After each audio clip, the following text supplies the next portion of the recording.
Eu estou aqui com todo o gosto, com redobrado gosto, aliás.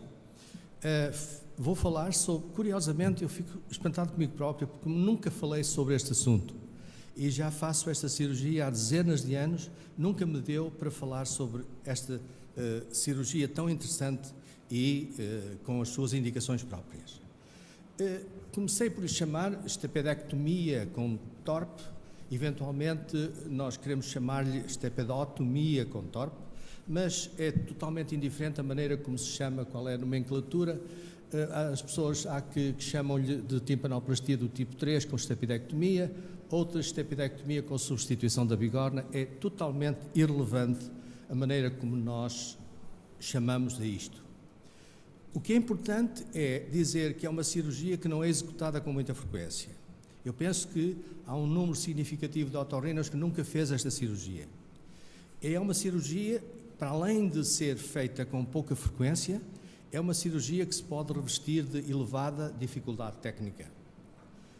Quando foi iniciada a sua técnica nos anos 60, 70, eu lembro-me que nas primeiras cirurgias desta nós tínhamos que construir a nossa própria prótese, porque não havia nenhuma prótese comercialmente disponível para ser diretamente aplicada. Tínhamos que usar um fio de aço inoxidável de 0,1 milímetros de diâmetro. Numa extremidade nós amarrávamos um fragmento de gordura e isso era fácil. Agora, a outra interface, a interface com o martelo, é que era extremamente difícil de obter. Eu penso que nós não fazemos esta cirurgia com muita frequência por uma razão muito simples, é que o otorrino normal não conhece a biomecânica da cadeia ossicular. E por essa circunstância, eu pedi à minha colaboradora de 20 anos, a Fernanda Gentil, trabalha comigo há 28 anos, peço perdão, em audiologia. Fernanda Gentil, há cerca de 8 anos, decidiu fazer o seu doutoramento e precisamente fê-lo em biomecânica da cadeia ossicular. E fê-lo na Faculdade de Engenharia da Universidade do Porto. E fê-lo no seu mais brilhante departamento, que é o Departamento de Engenharia Mecânica, porventura o melhor Departamento de Engenharia Mecânica de todo o país. Eu peço, portanto, agora à Fernanda Gentil que venha aqui falar e ensinar-nos o que é a biomecânica da cadeia ossicular e eu mais tarde retomarei o meu discurso.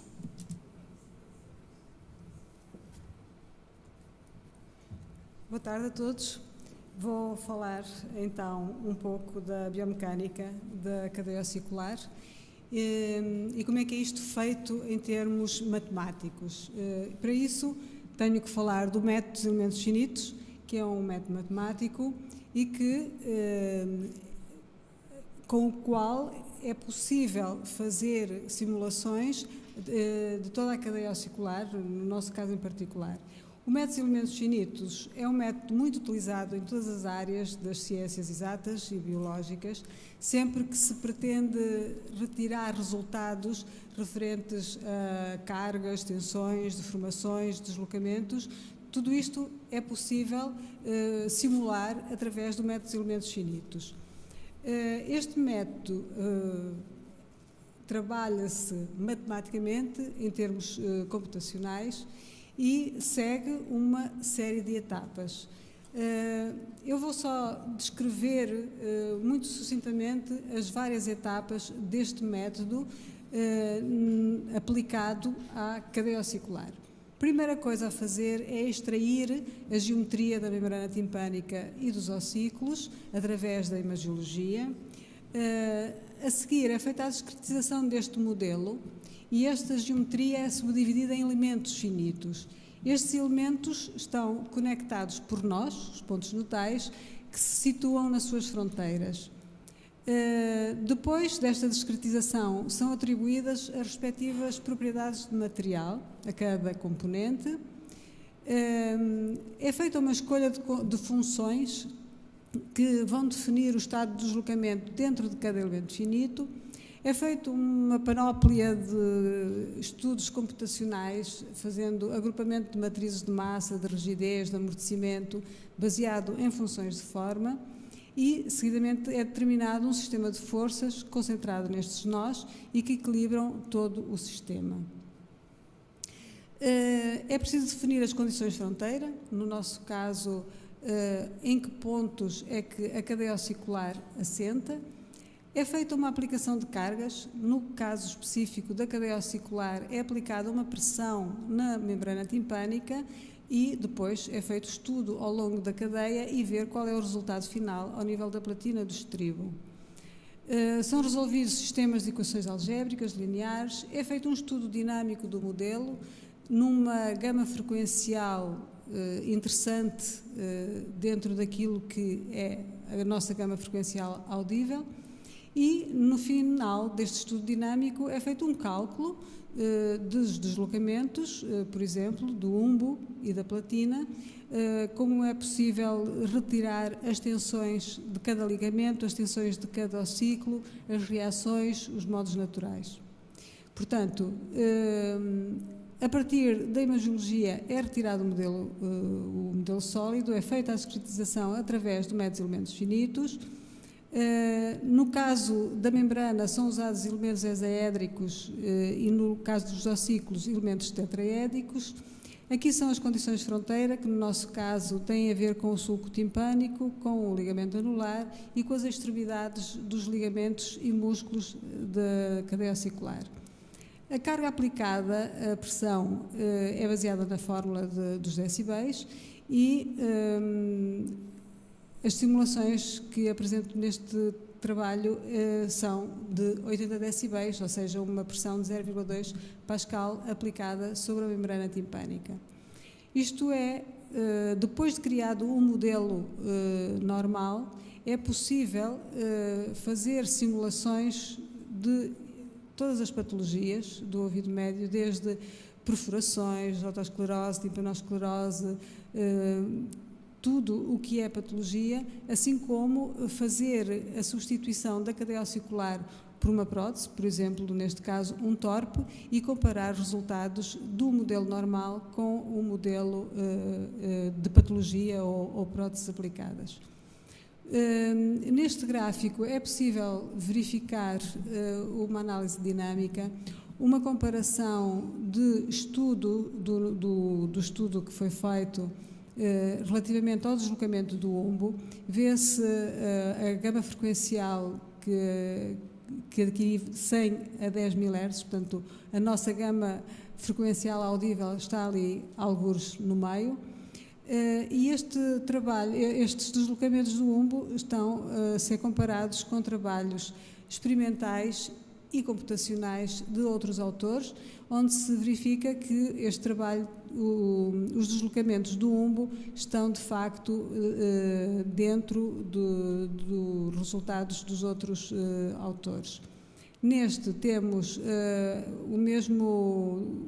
a mesma comparação, mas relativamente à platina do estribo e, portanto, de verificar que os deslocamentos da platina do estribo é aqui que nós verificamos e comparamos os resultados com todo o resto que precisamos de comparar com o ouvido normal. Como já referi, a partir do modelo normal é possível comparar estes resultados com as diferentes patologias. Aplicado a este trabalho que estamos a apresentar, que se relaciona com timpanoplastia tipo 2, tipo 3, tapidectomia, neste gráfico podemos verificar a comparação entre um modelo normal e a simulação de uma timpanoplastia tipo 3 e tipo 2, onde podemos verificar que os resultados retirados da timpanoplastia tipo 3 estão mais próximos do normal do que com uma timpanoplastia tipo 2. Pronto. E a partir daqui eu passo a palavra à doutora Eurico. Eu, de todos estes slides que a Fernanda apresentou, eu peço-vos que retenham o penúltimo. Não. Eu queria andar para trás. Este slide, que eu vou voltar a mostrar mais tarde, mas que este slide é fundamental para a compreensão de uma coisa que pode parecer muito estranha para todos nós, mas que é a realidade dos resultados que nós obtemos em cirurgia com timpanoplastia de tipo 3 e tipo 2, e eu voltarei a falar mais tarde nisso. Para fazer algum sentido isto que eu estou para aqui a dizer, vou lançar mão de uma casuística de 728, se não estou em erro, casos que já apresentei aqui há uns 3 ou 4 anos, de cirurgia da mastoide e timpanoplástica de todos os tipos, mas eu vou-me socorrer unicamente dos resultados de timpanoplastia de tipo 2 e do tipo 3 e unicamente num tipo de patologia, a otite média crónica não colesteatomatose. E para sabermos exatamente aquilo que estamos a falar, eu vou definir aquilo que é para mim uma timpanoplastia de tipo 2, que será com certeza também para vós. Mas uma timpanoplastia de tipo 2 é aquela em que a cadeia é reconstruída ligando a cabeça do estribo ao cabo do martelo com osso autólogo ou PORP. Timpanoplastia de tipo 3 eu falo nisto porque há tantas classificações diferentes que às vezes confundem. Timpanoplastia de tipo 3 é aquela situação em que a membrana do tímpano ou o neotímpano se coloca sobre a cabeça do estribo ou existe um efeito columular que vai diretamente da platina sob a forma de um TORP ou sob a forma de um osso autólogo. Continuando nas definições, irão ver, em cirurgia do ouvido, nós pretendemos, em primeiro lugar, corrigir a patologia e só, secundariamente, pretendemos obter melhoria auditiva. Mas, teoricamente, pretendemos obter as duas. Um bom resultado é aquele em que se controla a doença e se mantém ou melhora a audição. O resultado razoável é aquele em que um dos parâmetros, seja qual for, perde. E o resultado mau é aquele em que ambos perdem.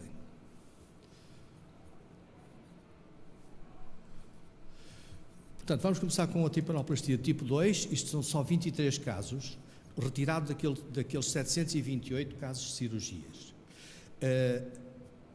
O grupo é de otites médias crónicas não colesteatomatosas e a patologia foi sempre osteite da bigorna e timpanosclerose. E a cirurgia básica foi remoção da bigorna e substituição por ela própria, cirurgia que se designa de interposição da bigorna. Ou então, a bigorna que se remove modifica-se para fazer um sulco para receber o cabo do martelo e uma cavidade para receber a cabeça do estribo, situação que se designa de incus fit. Ou então, pode-se usar uma prótese parcial. Portanto, o SRT, a perda auditiva pré-operatória, não é muito acentuada, 47 decibéis, e ao fim de 10 anos essa perda está em 38 decibéis. A perda anual por nós obtida em timpanoplastias do tipo 2 é 0,4 decibéis, portanto, 0,4 decibéis por ano. Curiosamente, em estapidectomia é 0,5 e, como irão ver em timpanoplastia do tipo 3, é 0,3 decibéis por ano. E, ao contrário daquilo que seria de esperar, quando nós fazemos uma reconstrução da cadeia ossicular tentando repor o normal, esperamos obter um bom resultado. A verdade é que nós só obtemos um bom resultado em 65% dos casos, o que é decepcionante. Para mim é decepcionante. No grupo das timpanoplastias do tipo 3 também é um número semelhante. A doença é a mesma, mas em estádios mais desenvolvidos do seu processo, em que a osteite da bigorna e a timpanosclerose são muito mais severas, e as cirurgias efetuadas são ou a timpanoplastia tipo 3 clássica ou a utilização de um TORP de qualquer tipo. Agora, a perda auditiva já é mais severa e ao fim de 10 anos, portanto, 55 decibéis de perda, que ao fim de 10 anos está em 39, nada mal. O que impressiona bem é isto. Em timpanoplastia do tipo 3, os resultados são consideravelmente melhores e estatisticamente provado, são consideravelmente melhores os obtidos em tipo 3 em relação à timpanoplastia do tipo 2. Vemos agora aqui os resultados em conjunto. Portanto, à partida, a timpanoplastia do tipo 3 tem uma perda auditiva superior, mas ao fim de 10 anos estão quase iguais. E realmente, com aquele longo follow-up que ia até 42 anos, os resultados com a timpanoplastia do tipo 3 são claramente superiores aos da timpanoplastia do tipo 2. E este é o slide que realmente mostra tudo, é um slide da Fernanda, mas que eu repeti aqui.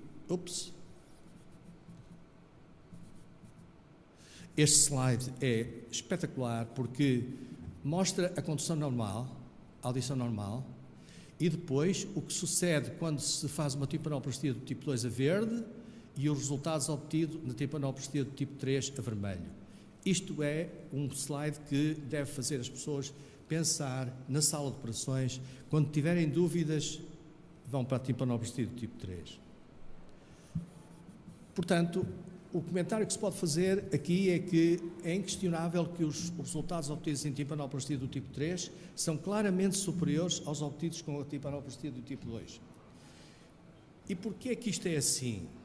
Todos nós fomos educados erradamente. Todos nós fomos educados da seguinte forma: a onda acústica entrava no ouvido médio, no ouvido externo, estimulava a membrana do tímpano, que por sua vez ia oferecer esse estímulo ao martelo, e depois à bigorna e depois ao estribo. Nada mais errado que isto. Não existe nenhum tipo de movimento, ou nenhum movimento tipo alavanca. O que a cadeia auricular mexe como se fosse um só osso. Mais ainda, durante o estímulo acústico, as articulações do ouvido médio estão frozen, estão fixas. Daí que, há muitos anos, eu penso que existe um erro filogenético na construção do ouvido médio. A bigorna realmente não era precisa, e eu voltarei a falar nisto mais tarde, na inauguração desta conferência. Quem é que está? Vamos agora falar então de estepedotomia ou estepedectomia com TORP. Quais são os doentes que têm indicação para esta cirurgia? Naturalmente, um doente com surdez de condução, cirurgicamente recuperável.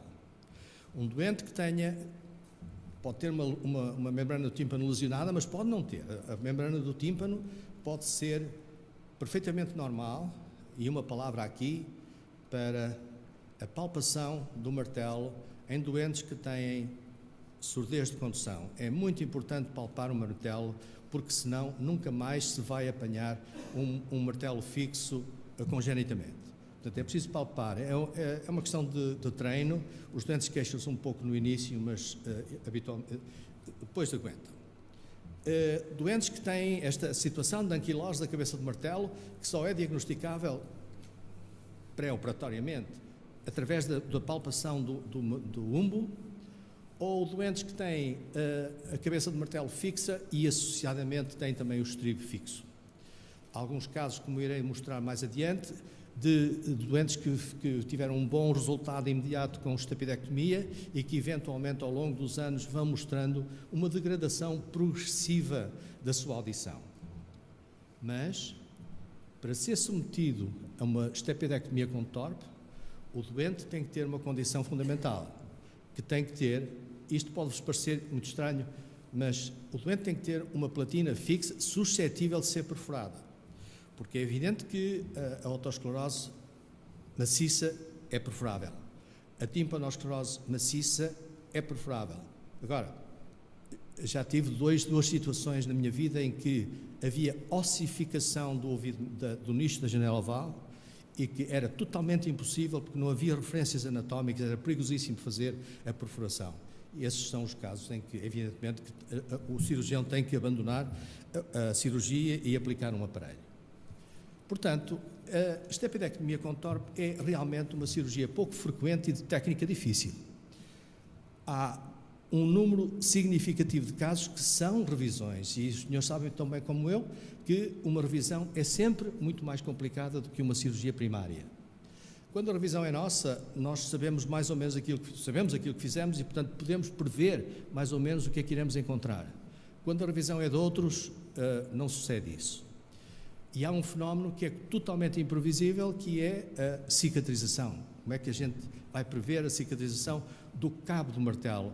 Quando o cabo do martelo cicatriza muito anteriormente, a cirurgia clássica não é possível e tem que se fazer diretamente para a membrana do tímpano. Este grupo de 27 cirurgias em 23 doentes, portanto, cirurgia bilateral em 4 doentes, jovens ainda, média de 35 anos, iguais homens e mulheres igualmente atingidos, 17 cirurgias primárias e 10 cirurgias de revisão, 6 nossas, 4 de outros. Foi utilizado no início, portanto, no início disse que a prótese que se utilizava era construída por nós próprios, depois eventualmente apareceu o TORP de Proplast e, ultimamente, o de titânio. Nestes casos foi sempre usada, nunca foi usada a gordura, foi usada a veia e pericôndrio. Como sabem, o nosso amigo António Dela Cruz, quando fazia uma estapidectomia, não fazia qualquer proteção do vestíbulo. Ele introduzia diretamente a prótese na estepidotomia que fazia. Eu não acho que seja a melhor atitude, mas, de qualquer forma, ele tinha bons resultados. Agora, em situações destas, a estapidectomia com TORP é fundamental colocar um tecido conjuntivo de proteção do vestíbulo, porque já não se trata só de proteção do vestíbulo, trata-se ainda e principalmente de suporte para o TORP, porque senão o TORP entraria pelo vestíbulo dentro. Que tipo de patologia é que foi encontrada nestes 27 casos? Portanto, timpanosclerose severa, estamos a falar de coisas severas, em 13 casos, anquilose da cabeça do martelo e da cabeça do martelo e estribo em 7 casos, recidiva de surdez de condução pós de estapidectomia por amputação da longa apófise durante muitos anos. As próteses eram todas metálicas, antes de aparecerem as próteses de tipo COS, mas eram praticamente todas metálicas e, por vezes, o cramping, o aperto da prótese, era excessivo e ia provocar uma necrose isquémica da longa apófise da bigorna e, eventualmente, uma amputação dessa mesma longa apófise. Luxação iatrogénica da bigorna, 2 casos, isto é extremamente importante. O vosso conhecido e meu grande amigo Jean-Bernard Causse estava constantemente a falar nisto e ele comparava a cirurgia da estapidectomia a um pick-up. Um pick-up é aquele instrumento de música para os discos de vinil deste tamanho, e ele dizia que o braço horizontal do pick-up tem que estar rigorosamente quieto e horizontal. Se ele mexe neste sentido, a música não vai ser boa. Portanto, a agulha do pick-up tem que nunca oscilar no sentido vertical, porque se oscilar, a música não vai ser boa. Se houver uma luxação iatrogénica da bigorna, e se puser uma prótese para estapidectomia, a música não vai ser boa. Portanto, nessas situações é absolutamente fundamental remover a bigorna e aplicar a técnica de estapidectomia ou estapidectomia com TORP. Numa situação de otosclerose obliterativa excessiva, e foi por uma questão de conforto, removi a bigorna e fiz a técnica habitual. Portanto, é de esperar que estes doentes tenham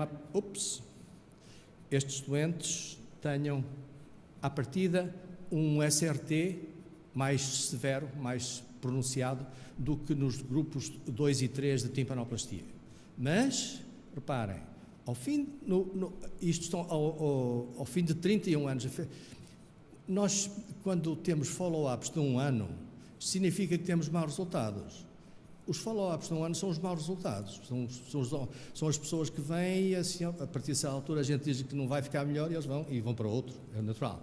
Mas todos estes casos de timpanoplastia tipo 2, 3 e são tudo follow-ups de 30 e 40 anos. E, portanto, o SRT final médio, incluindo, portanto, naturalmente os maus resultados, é de 38 decibéis, o que é verdadeiramente significativo. A percentagem de bons resultados é de 74,1, comparável à timpanoplastia do tipo 3 e claramente melhor que a timpanoplastia do tipo 2. Portanto, meus senhores e minhas senhoras, as minhas sugestões e conclusões em relação a este tipo de cirurgia, que pode ser complicado, que se faz com certa infrequência, mas é um excelente tipo de cirurgia que vos pode oferecer resultados audiométricos perfeitamente comparáveis ao da estapedectomia e estapedotomia com igual período de follow-up. Portanto, é aconselhável incluir a estapedectomia com TORP no armamentário cirúrgico das técnicas que temos à nossa disposição para o tratamento de doentes com surdez de condução. Este slide é da Fernanda. Um melhor conhecimento da simulação do comportamento biomecânico do ouvido é fundamental para uma melhor intervenção futura e consequente reabilitação auditiva. Muito obrigado pela vossa atenção. Estou agora à vossa disposição para qualquer pergunta que queiram fazer. Terei o maior prazer em responder.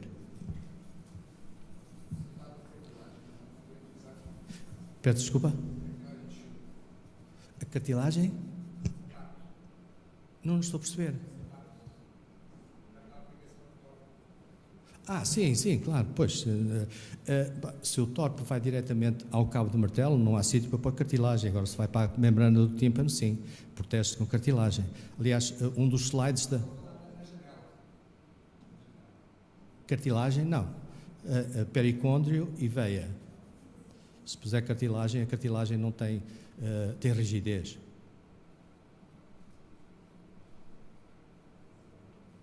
Então sou eu que vou fazer perguntas. Tony, tu como é que... Anda lá, sim. Anda lá, diz qualquer coisa, pá.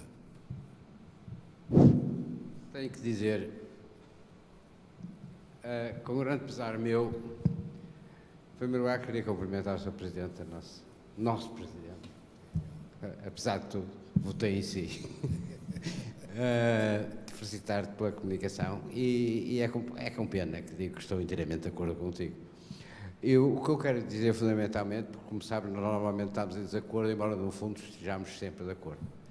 E penso que foi extremamente importante 2 pontos que focaste, no meu ponto de vista. Primeiro, usaste isto e avaliaste o resultado em função das ototomias crónicas simples. Sim, claro. O problema com o colestoma é totalmente diferente. Claro. Segundo ponto, que é extremamente importante, eu ouvi muito boa gente falar em muitos sítios, estapedectomias com timpanoclerose, nunca. Claro que nunca, sem proteção. Com proteção os resultados são exatamente como tu disseste. Não, o Fula de la Cruz não punha proteção claro. nenhuma, não é? Por amor de Deus, obviamente que há exceções, mas em timpanoclerose os resultados das pessoas a gente vai sabendo hoje depois mais tarde. Não me estou a referir ao António de la Cruz, mas estou a referir a outros. E tem que sempre usar-se uma proteção, por todos os motivos. Primeiro, até porque, sendo um TORP, tem que ter uma proteção, senão vai por ali abaixo. E em segundo lugar, mesmo que não seja um TORP, mesmo que seja uma técnica normal, mas ou estapedotomia normal, tem que ter sempre uma proteção. E usando essa proteção numa timpanoclerose, no meu ponto de vista e na minha experiência, é realmente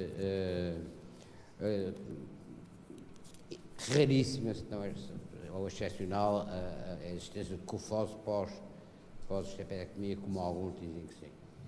Por último, a apresentação foi brilhante, a nossa Fernanda Gentil fez um trabalho brilhante também. Não sei se filogeneticamente a bigorna está lá por acaso ou não, ou se está para ser utilizada nas reconstruções timpanoclásticas, como já em vários festivais de bigorna a que nós assistimos durante estes longos anos da nossa vida profissional. De qualquer maneira, foi realmente, gostei muito, e como aliás é normal ouvir-te, e as minhas felicitações. Muito obrigado. Muito obrigado, Ben. Diz, Vítor. Em primeiro lugar, queria felicitar-vos aos dois pelo trabalho, que é de facto notável e é muito bom. Os resultados que apresentaste, Eurico, são exatamente os mesmos que agora se vê, que, por exemplo, o Robert Vincent apresenta do Bézier, em que, de facto, houve uma mudança da temporoplastia do tipo 2 para o tipo 3, e eles, neste momento, mostrando resultados assim, de largas casuísticas, também têm melhores resultados com o tipo 3 que o tipo 2. Inclusive, como sabes, também muitas vezes até fazendo transposição do martelo e pondo o torpe diretamente ao martelo. Isto não estou a falar com os TPDectomias, estou a falar só na cicloplastia. Agora, deixa-me também defender um bocadinho a tipo 2. Pelo menos na minha mão, o que tenho verificado é que desde que os porpes se modificaram, que nomeadamente este titânio e nomeadamente aquele clip piston que, por exemplo, que a Curso tem, os resultados na minha mão melhoraram bastante, porque o porp entra na cabeça do estribo e não sai com facilidade. Coisa que nos acontecia muitas vezes, parecia uma montagem, ficava tudo muito bem, inicialmente um resultado ótimo, 2 anos depois tínhamos um airborne gap muito significativo. Portanto, parece-me que nesse aspecto que os novos porpes que nos dão um resultado melhor do que davam no passado. Mas de resto acho que de facto a conclusão que tiraste que é uma conclusão muito acertada. É que a bigorna realmente é um elemento a mais. É mais o sistema articular, claro. Embora não funcione, é mais um sistema articular, claro. Enquanto que no tipo 3 é um bloco. Claro. Os répteis e os pássaros só usam um osso no ouvido para ouvir, claro. E ouvem muito bem. Aprendi contigo a usar a bigorna e a transpô-la, a interpô-la, mas já abandonei isso há muito tempo, porque de facto inicialmente parecia tudo muito bem, mas depois claro. Ela acaba por cair. E não está a fazer efeito nenhum. Portanto, eu acho que de facto nunca conto com a bigorna para construir a cadeia. Obrigado. Obrigado, eu.